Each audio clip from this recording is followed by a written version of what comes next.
అందరికీ నమస్కారం. ఈ రాష్ట్రంలో దళితులకు బహుజనులకు జరుగుతూ ఉన్నటువంటి అన్యాయం గురించి మాట్లాడటానికి ఈరోజు మీడియా సమావేశాన్ని ఏర్పాటు చేయడం జరిగింది. మిత్రులారా, మీరంతా కూడా ఈ రాష్ట్రంలో ఏం జరుగుతూ ఉందో మీరు గమనిస్తున్నారు. ఈ రాష్ట్ర శాసన మండలి స్పీకర్గా ఉన్నటువంటి వ్యక్తి ఒక కులానికి సంబంధించినటువంటి కళాకారుణ్ణి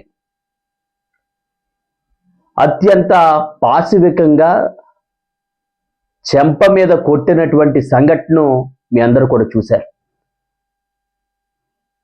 ఇది చాలా దుర్మార్గమైనటువంటి చర్య. ఒక శాసనసభ స్పీకర్గా ఉన్నటువంటి వ్యక్తి, భారత రాజ్యాంగానికి లోబడి ఉండవలసినటువంటి వ్యక్తి, ఈ రాష్ట్రంలో శాసనాలను తయారు చేసి దాన్ని ఆమోదించే వ్యక్తి ఒక కులానికి సంబంధించినటువంటి కళాకారుణ్ణి కొట్టి దాడి చేయడం అంటే ఇది చాలా హేయమైనటువంటి చర్య. కులాహంకారంతో ఉన్నటువంటి స్పీకర్ని ఆంధ్రప్రదేశ్ రాష్ట్రంలో చూస్తూ ఉన్నాం. అయ్యా అయ్యన్న పాత్రుడు గారు, మీకు అంత గర్వం ఏంటని అడుగుతున్నాం. అతను మీ కాలు పైన తొక్కాడని చెప్పేసి అంటా ఉన్నారు. అది ఎక్కడా కూడా వీడియోస్లో కానీ ఫొటోస్లో కానీ ఎక్కడా కూడా కనిపించట్లా. వాస్తవంగా ఆ కళాకారుడికి మీకు కొంత గ్యాప్ ఉండటం జరిగింది అక్కడ.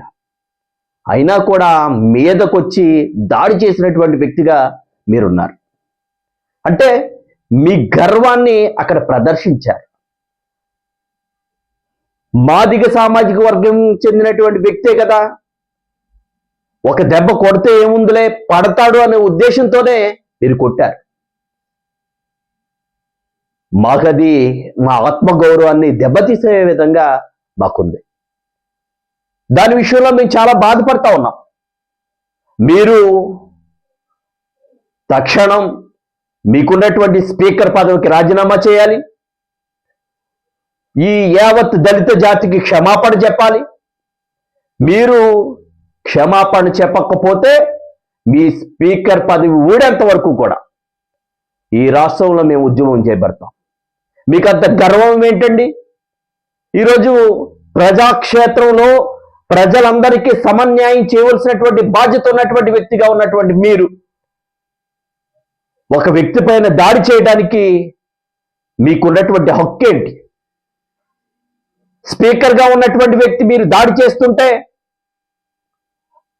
అక్కడ ఉన్నటువంటి పోలీస్ అధికారులంతా కూడా చూస్తూ ప్రేక్షక పాత్ర పోషిస్తూ ఉన్నారే తప్ప మిమ్మల్ని ఆపినటువంటి పోలీస్ అధికారి లేడు. అంటే ఈ రాష్ట్రంలో తక్కువ కులానికి చెందినటువంటి వ్యక్తుల్ని అధికారులు కానీ, రాజకీయంలో ఉన్నటువంటి అధికార పార్టీలో ఉన్నటువంటి రాజకీయ నాయకులు కానీ చాలా నీచకంగా చూస్తూ ఉన్నారు.